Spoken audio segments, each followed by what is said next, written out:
Hi friends, here I am again with some transpersonal reflections. As it goes, I had some powerful inner connections and guidances and visions that I would like to share with you. And it's very personal and colored by my personal experiences and belief systems. I have many beliefs, and I'm expressing them here only to stimulate your own thoughts and reflections. Yeah, listen with an open mind and heart. And the heart part is very important. So, for a change, let's talk about reality. It's a big interest of mine. What's the nature of reality? What am I doing here? On what boat have I put myself onto? Where's the boat going? And all these kind of questions that I've been asking practically all my life. And yeah, let's talk about this reality, its texture, and how it's been created, how we create it, and what's our reality. We have a very personal reality. Very long time ago, I was very early on the internet, and I had a home page, and I called my home page the center of the universe, I think. So I am my own personal center of the universe, creating my own reality. But soon, let's unwrap that a little bit. Let's talk about our reality and its texture, its creation, and our place within it. That's a very big place.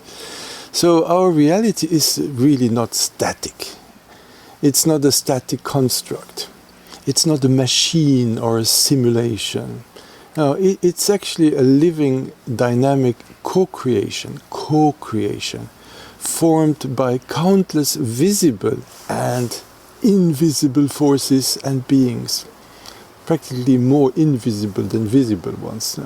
Not like we think of it. There is an entire ecosystem we don't see with our physical eyes. There are many things we don't see with our physical eyes. Even the physicality of reality, we don't see the whole spectrum. And some animals, we know all these things. We have a limited bandwidth. Everybody knows that. So there are nature spirits. People who are familiar with Fintorn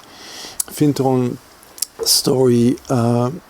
Devas, there's another name for angels, but one uses the word devas in connection with angels of plants.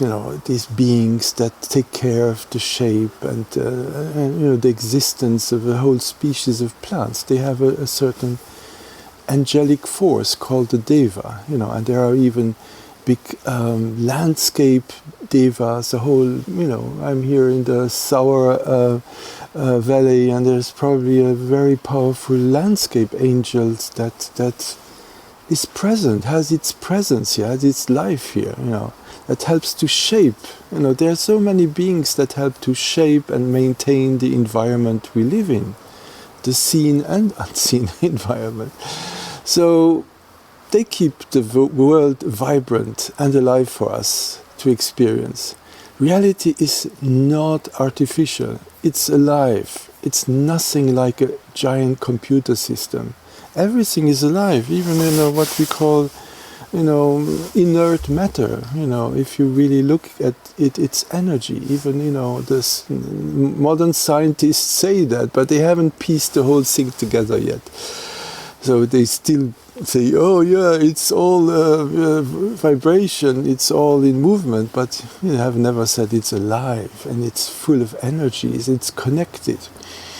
And even all this new AI technology we're fascinated with.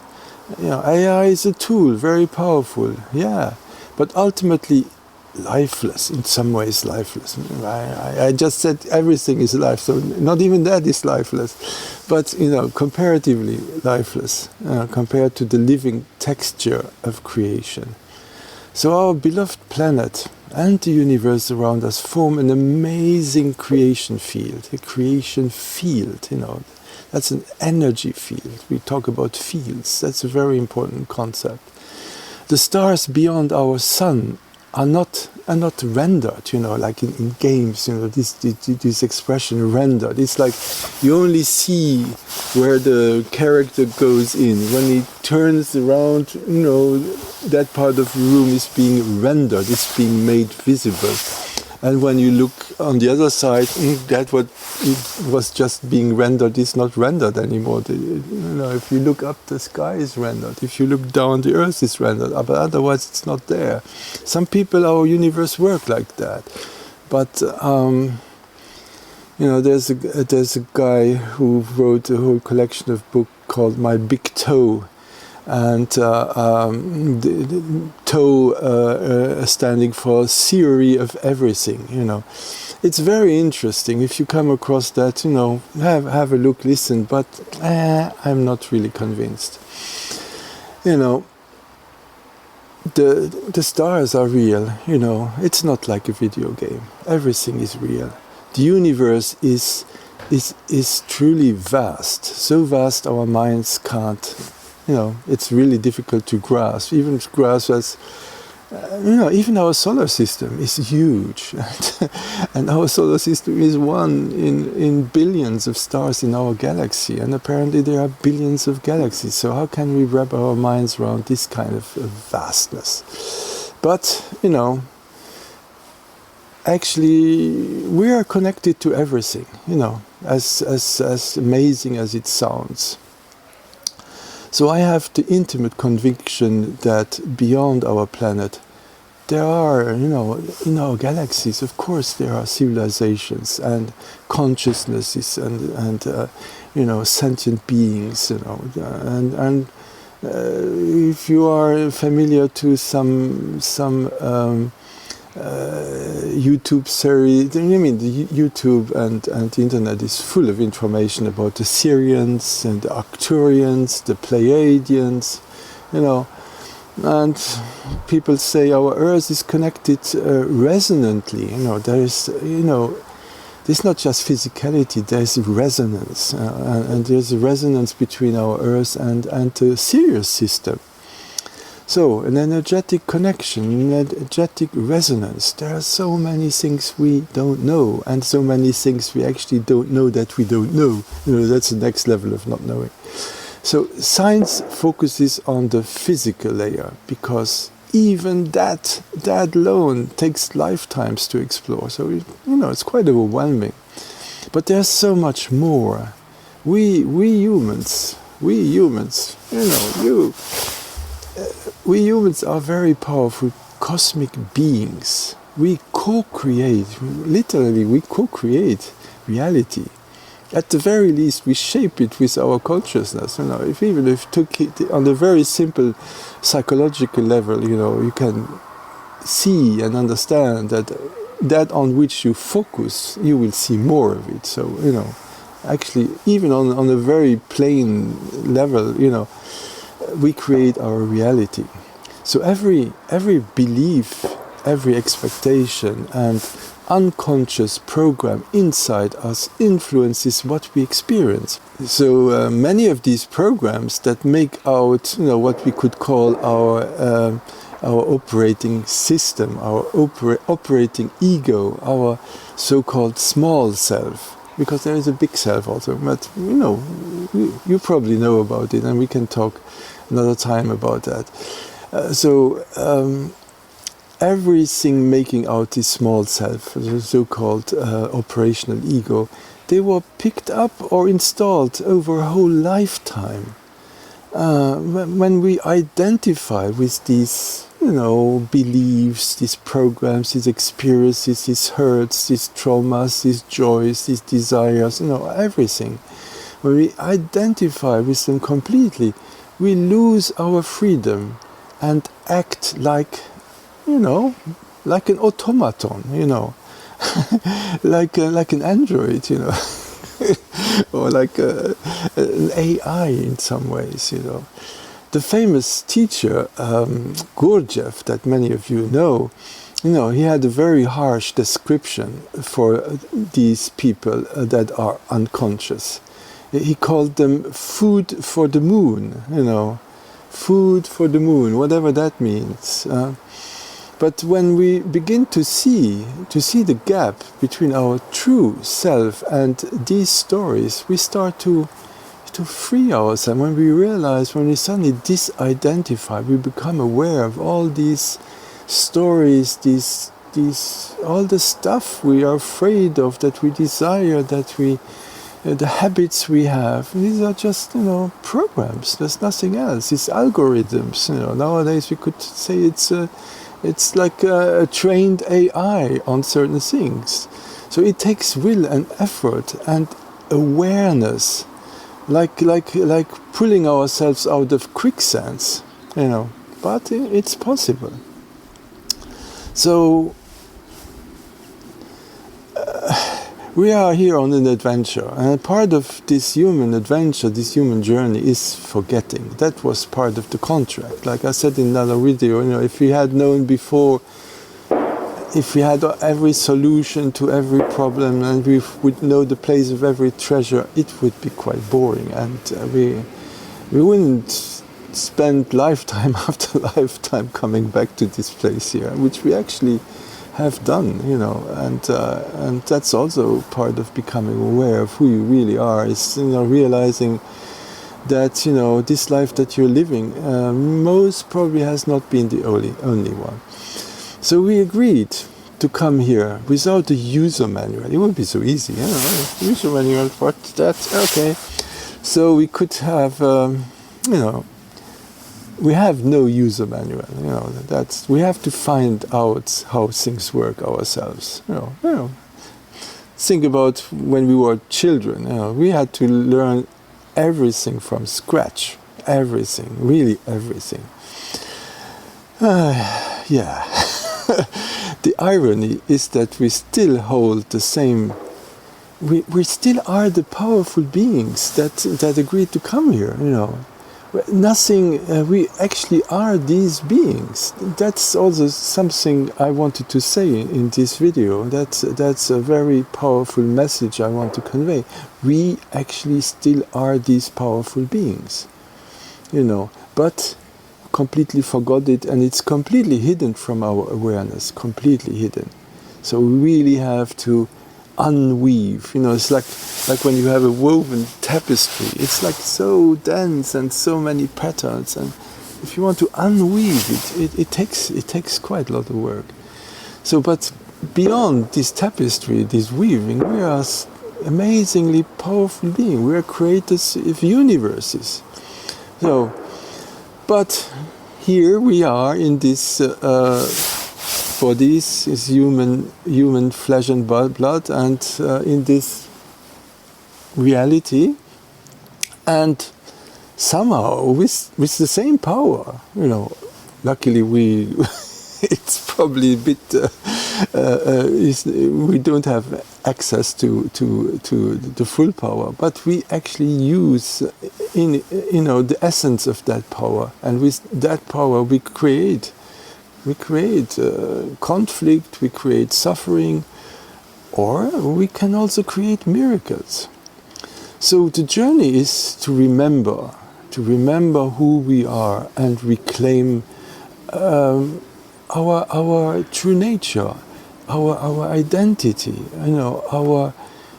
so why do we need to find out who we are if the whole game is not knowing who we are? That's a good question, actually. That's a question I asked myself. Why do we need to free ourselves if we willingly came here and the contract was to be completely asleep and having forgotten everything? So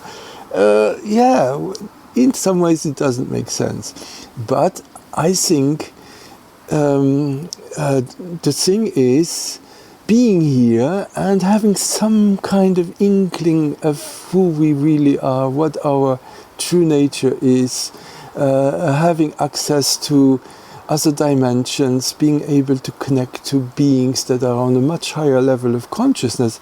Maybe that's also very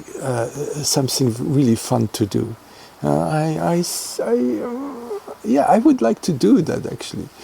So as we awaken, we see patterns more clearly. We see stories others are caught in, and we see our own stories. That's the most important thing. And in seeing our own stories, we recognize, patterns in the world, in our friends, in our family, in everything. We see more clearly. So, and we may even help wake each other up.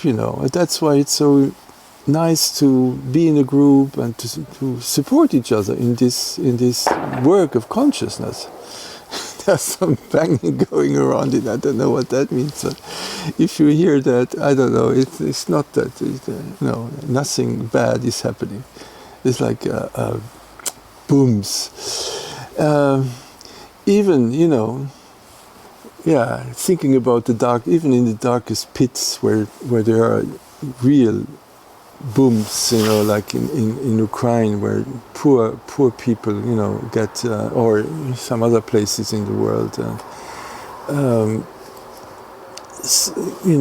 there are such dark places.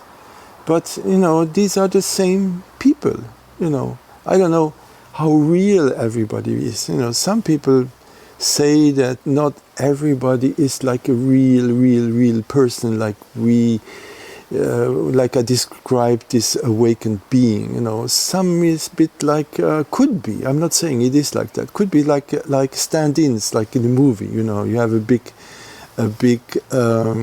movie with lots of people around in the city, or you have a big battle, and you have the main characters. The main characters are just like a small percentage of everything you see. The others are just standing in to make it look more real. I don't know.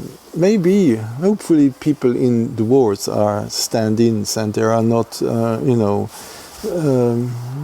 it's just a thought that came to me right now, here and now. That would be. I would prefer that, than it being. They can't be nothing.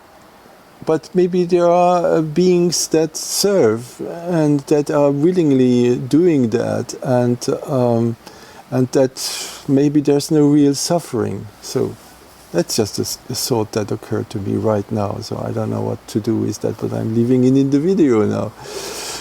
So our task is to learn, to grow, to cultivate understanding and compassion. I made a whole video about compassion. And the uncertainty principle, and that's very important. It's cultivate understanding and compassion, and wake up to who we really are, and enriched also by all these experiences. That's why we are here.